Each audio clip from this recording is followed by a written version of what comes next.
Yes, everybody, welcome back to Talking Wolves. Welcome back to a brand new match preview on the channel. Hope you guys are keeping well and safe. It's been a couple of weeks, of course, since the last match preview. A game where Wolves fell apart completely away at Brentford. And I thought today we may well be talking about a completely different head coach in charge. But Gary O'Neill keeps his job.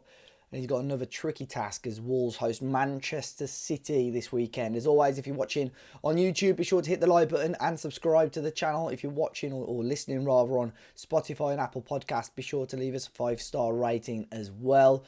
I don't know about you guys, but I've just felt empty the last couple of weeks since that game. But it's not in a way that I'm missing club football. It's sort of come around to this game again and I'm not miserable, but feeling almost quite negative. And I don't know if it's because, as you can see outside, it's starting to get dark, it's getting colder, or if it is just generally football. And I'm thinking, Wolves again. But I'm hoping they can prove me wrong. Look, stranger things have happened. Wolves have, pulled off some shocks over the years, but with the form that we're in right now, like I said, still winless. Still looking for our first win. It's going to be a really tricky game. We had Gary O'Neill's pre-match press conference earlier on today. I think he knows and understands the situation that he's in. I'm intrigued to see what the embargo news is come 10 p.m. tonight, which is Friday night, because nothing was really asked about the set-piece coach. But one big absence in regards to team news is Hwang Hee-chan. I know some people won't be too disappointed about that because Hwang hasn't been fantastic so far this season, but he's going to be out for at least a few weeks with an injury that he picked up on the international break. But it's how Wolves set up for me. I'm really intrigued to see what changes Gary makes. I've got a feeling he has to go to a back five, and I know that's not going to solve the problems as such, but of course something needs to change for him because in terms of, defensively we've been atrocious. Going forward, we've been okay. I don't think we're creating enough opportunities, but bar the Arsenal game and the opening game of the season, we've returned with a goal in every other game. But certainly the game against Brentford needs to be a wake-up call. In terms of Gary being under pressure, of course he is. He has to be under pressure. But I think, like I've said already a number of times, whether it's on the podcast or different videos on the channel, I think that he's probably going to get into November before the club really judge him. Although I think on Sunday afternoon, if City somehow rack up a cricket score against us, then questions will be asked and he may well be moved on. But ultimately, I think he's still going to be getting a little bit more time. But Wolves have got to make sure they're not left behind. And, I thought we put in a fairly spirited and decent performance against Liverpool when there was quite a bit of pressure on. They're top of the league at the moment. City, of course, are Manchester City. They're unbelievable, such a strong team. But I think if Wolves can put their minds to it and show us the quality that some of these individual players do have, I'd be intrigued to see, what they can bring out. But Wolves have got to start well because it'll get very toxic at Molineux quite quickly if things don't go to plan. Carlos Forbes is going to be an interesting one for me, of course, ex-Manchester City player. Will he start? I'm not too sure. I think it depends on the shape and formation. Part of me thinks he's got to go back five and just not shut up shop, but make life difficult for City. But also, I think on the break, I think you have to play with some wide men. So you either drop Forbes or you drop Lemina, Andre, or João Gomez. Possibly João Gomez, but again, he wasn't there for international duty. Let's go on to my predicted lineup. I'm really, really unsure how Gary's going to set this up, but I think, of course, it'll be Sam Johnston in goal. Aït-Nouri Semedo for sure as the wing backs. I think there is a world where you go Totti, Dawson, and Santiago Bueno as your centre backs here. If I had to guess, I think it would be Andre, João Gomez and Lemina in the middle with probably Cunha and Strand Larsen up front. Is there enough to play counter-attacking football there? Maybe not, but I think possibly you drop one of those midfielders, maybe João Gomez out of the three and bring in someone like Forbes, but you could easily swap that maybe at half-time or early into the second half. But if I had to guess, I think he'll go with the back five. I think he'll go with his shape and formation. But, let me know your thoughts if you think any different, guys, as well. And before we move on to the opposition perspective, obviously no channel shout out at the start for one of our channel partners, but as I made you guys aware a week or so ago, a couple of weeks ago, I'm still doing a challenge for Prostate Cancer UK, Prostate United, where we've got to do some sort of walking, running, cycling throughout the month of October. I'm still doing that. If you guys want to contribute towards my fundraising page, it would mean a hell of a lot. I'm just over halfway over my target now, and I'll make sure I leave a link in the top of the description down below. But guys, we'll move on now. We speak to David Mooney, Manchester City fan and podcaster, to get his thoughts on City so far, talking about the charges that they've been facing as well, and what he thinks ahead of this game at Molineux on Sunday. So then, David, another successful start to the season for Manchester City. Not quite top of the table, but still unbeaten and breathing down the necks of Liverpool. But from your point of view, is it as good as things are looking so far? It's, I mean, there's nothing to complain about so far. I think it's a bit of a weird start to the season because, once again, I think City are struggling to control games in the way that we know of them that they can do. But at the same time, you can't turn your nose up at an unbeaten start, and I can't remember if it's 1 or 2 points off Liverpool. I don't really pay attention to the league table at this stage, but they're certainly kind of in and around that top side of the table. So you can't complain with that at all. They've had a few tricky fixtures lately, and I think that it's kind of slipped under the radar a little bit that they've faced teams that have been. Even though you would expect them to beat them, they're still teams that have to be beaten. So like Fulham wasn't an easy team to play against. Yeah. Obviously, the Arsenal game was a spectacle for everybody that watched it. And like they've had these sorts of tricky ties, and then you look at the run that's coming up. They've obviously Wolves struggling at the bottom of the table. They've got Southampton coming up as well. There's a run of games now where I think if City get their act together, then and they can kind of put a real run of momentum together, they can start asking questions of Liverpool and Arsenal at this stage of the season to see what have you got so far? What can you do to challenge us so far? And I think it's a real opportunity now this next few weeks for City. Yeah, definitely. I mean, City, I think, are still everybody's favourites, and they would have been favourites pre-season as well. But certainly, I mean, Liverpool under Slot are going to bring a different sort of test that we've not really seen off Klopp for the last few years, because it's really been Arsenal and City neck and neck. And they have run you close, to be fair, Arsenal, but I think City's experience of those sort of the business end of the season and the quality that you guys have had as well. What's your sort of thoughts and the City point of view, David, on Pep? Because, I mean, look, I know you all admire him and, he's unbelievable, but there were some slight whispers linking in with the England job, and probably around the midpoint of the season there's always speculation about whether he might move on. From your point of view, can you see that happening anytime soon, and what were your thoughts on him being linked with that England job? I actually thought the England job made sense. I thought that would be I actually thought that it would be the England manager at the end of the season, because from my thinking, I don't know if he's ever publicly said this, but it kind of feels like he probably won't take the Spain job, just because of his kind of Catalan feelings and his thoughts on Catalan independence. The timing kind of worked out quite well. I know Tuchel's taken it from January onwards, but in terms of his contract at City, it's up at the end of the season. He hasn't made a decision yet on, or he says he hasn't, which, I mean, there's no reason not to believe him, on his future. We know that Cheeky Begiristain, the director of football, is leaving at the end of the season. Hugo Viana, the former Newcastle midfielder, he's coming in as director of football to replace him. I think he's coming in before the end of the season to kind of assist with the transition. And so it just kind of felt like the right time. He's done 9 years at City. He's won everything at City. There's no real kind of reason for him to stay other than he wants to do some more time. There's no City fan out there who thinks that Guardiola owes City anything at all. He has done more than we ever expected him to do. Back in 2016 when he signed, we all thought it was 3 years and that was it. So he's given us triple that, and I don't think anybody can really complain at the dedication he's shown to City. And on top of all of that, he likes England, and he's worked with a lot of the players already, so that it feels like as a nation, the England national team. I don't want to say underachieved because they've made a couple of finals and they've done really well. But it feels like there is potential there that he could have worked with to kind of get them to the next stage and actually win something with this team.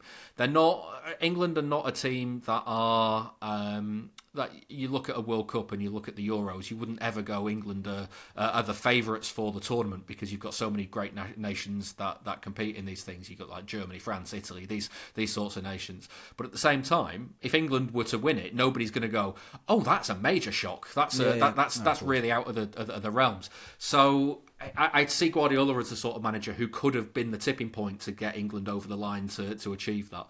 And that isn't to say he won't do it in future. I just think it was one of those where I think the FA wanted a bit of certainty, and I don't think he's made up his mind. So I think he's looking at his future going, you know what, I just don't really know if I want to end it here or not yet. And if England have gone, look, we need an answer, then I can fully understand them going for somebody else. And listen, Tuchel, they've got a good manager in Tuchel. It's not as if they've ended up with Lee Carsley out of nowhere and somebody who's inexperienced. So fair play. I think that it's not necessarily something to read into the England situation that he'll stay on at City. But I think he certainly will take his time in making that decision.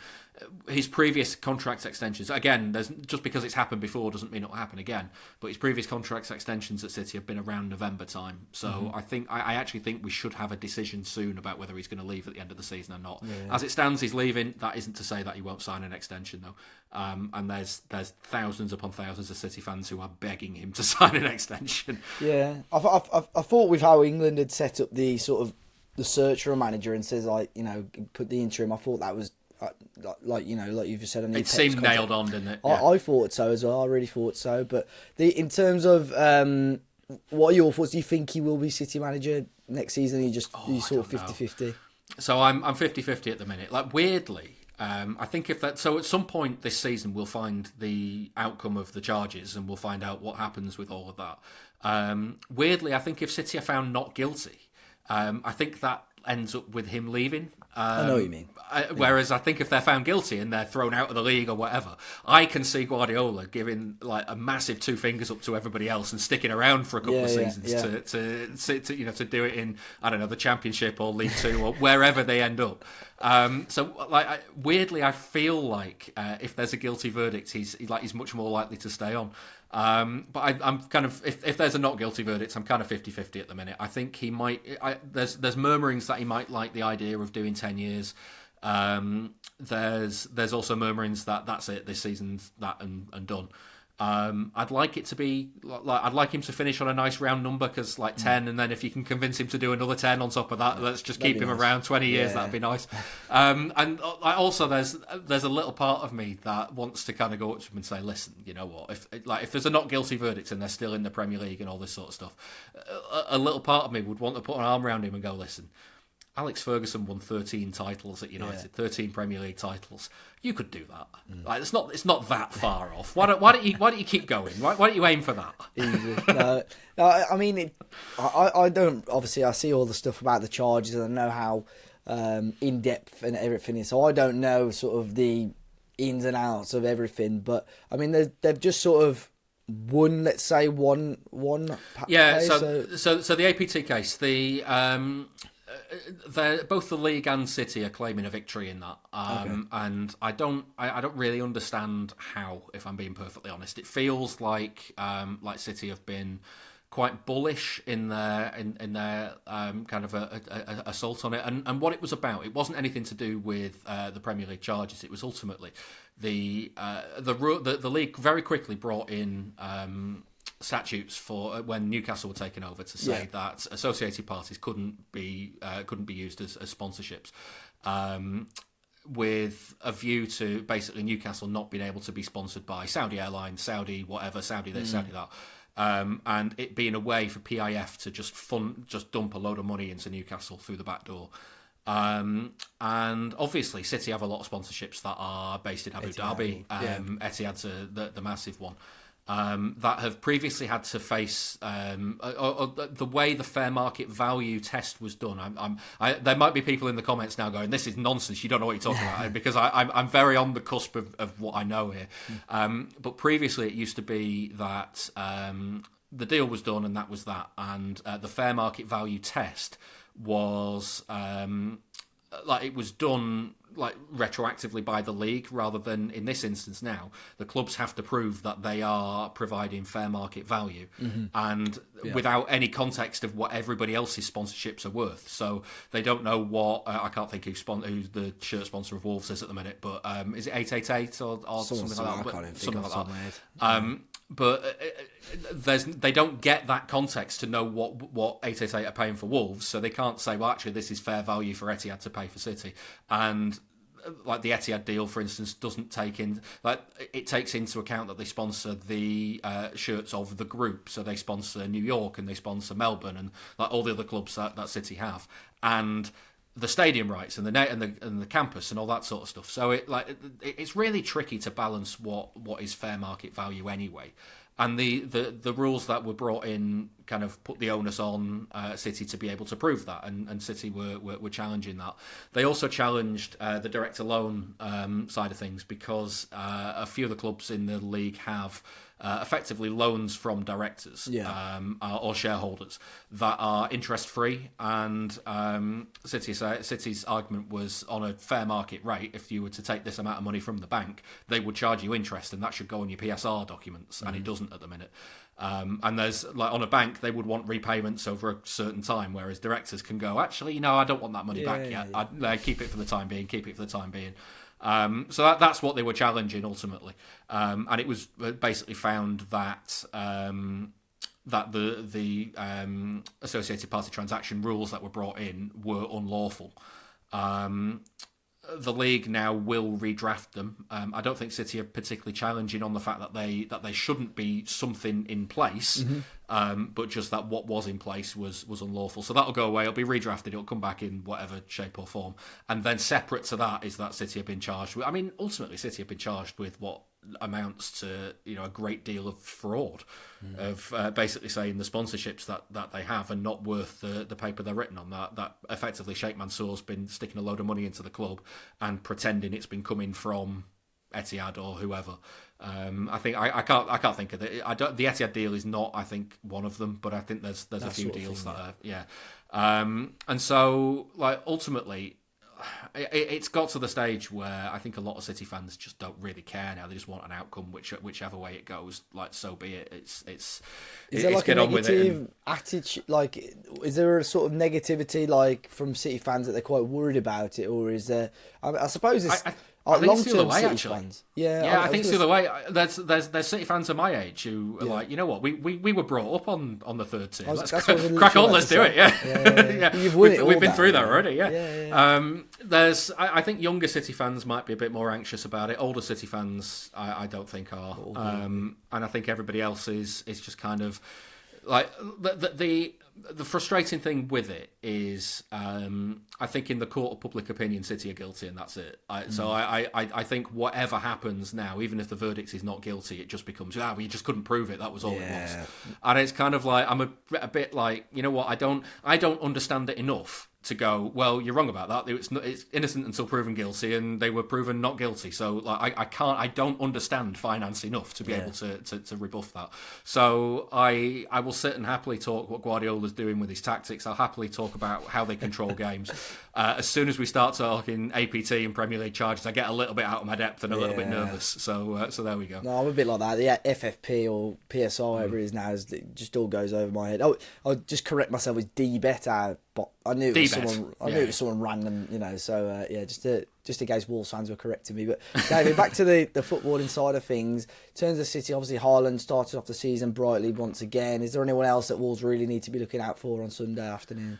It's a weird one because Haaland has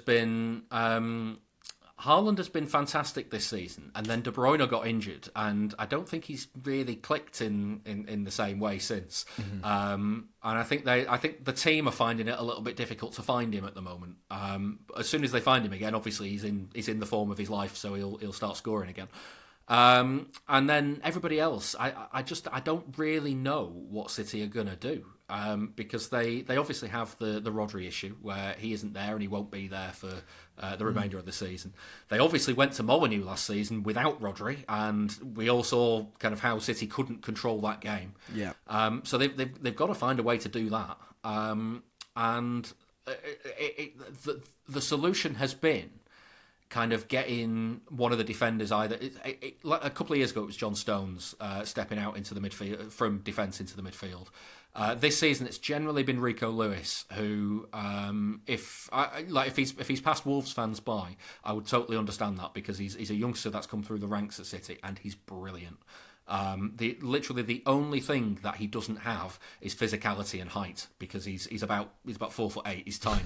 But everything else, like he's got in abundance. He can tackle, he can pick a pass.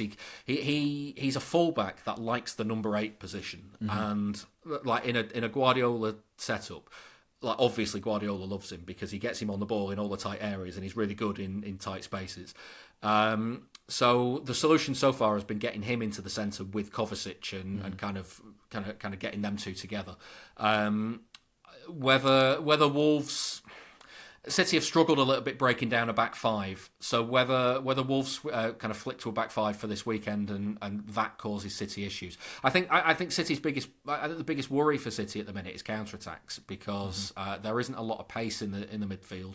There's not a lot of pace on the turnover. So if there's been this weird setup recently where the other team have looked most dangerous when City have a corner. Because City have given it away, and then suddenly they're facing a 3-on-2. I mean, Fulham with Adama Traore, who you'll know quite well, like he was all sorts of trouble in that Fulham game, just because every time City got a corner, it ended up with it ball at his feet and running at the City defence. So they may try and get Kyle Walker into the middle to offer a bit of pace, but he hasn't been on top form recently. And that's kind of where the worry lies. Everything else kind of fixes itself.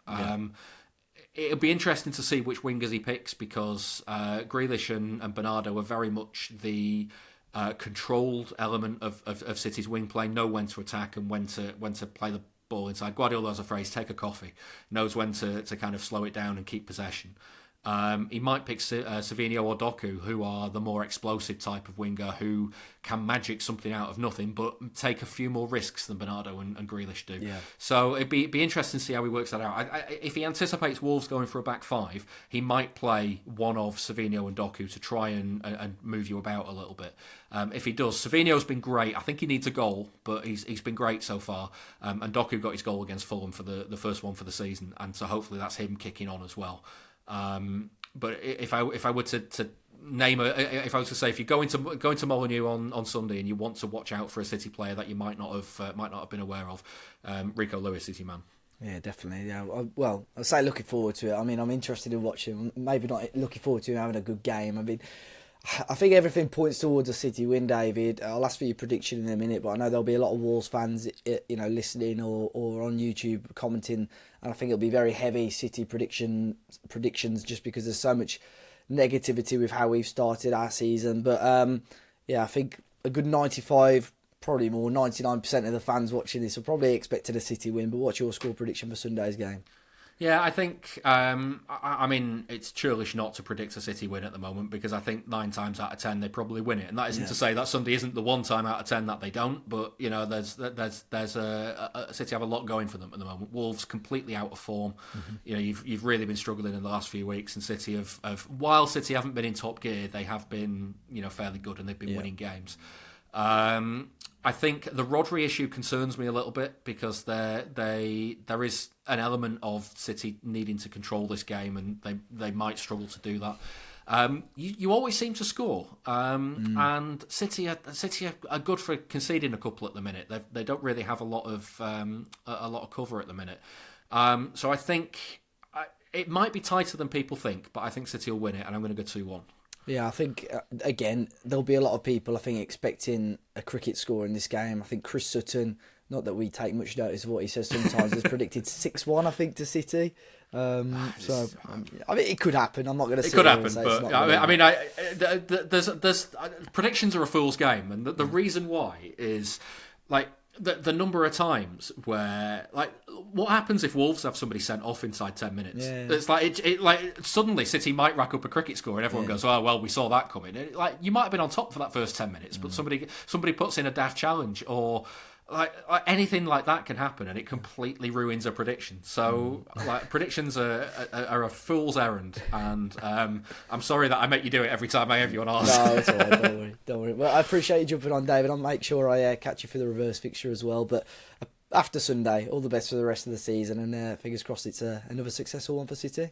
You too. I do. I hope you turn it round, because cheers, I do like Wolves, so I want you to stay in the division. Yeah, thank you, mate. Cheers.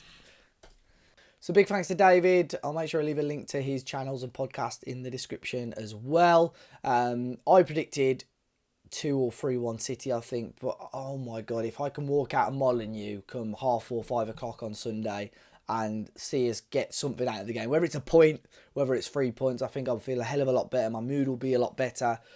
But yeah, one miserable week, and I'm hoping now that Wolves can cheer me up. But I'm not holding my breath, if I'm honest. But guys, let me know your thoughts if you're watching on YouTube in the comment section down below. Be sure to hit the like button and subscribe to the channel, and leave us a 5-star rating if you are watching or listening on Spotify and Apple Podcast. Until then, though, guys, enjoy the rest of your weekend. Enjoy the game if you're going to be catching it, and I'll catch you guys very, very soon.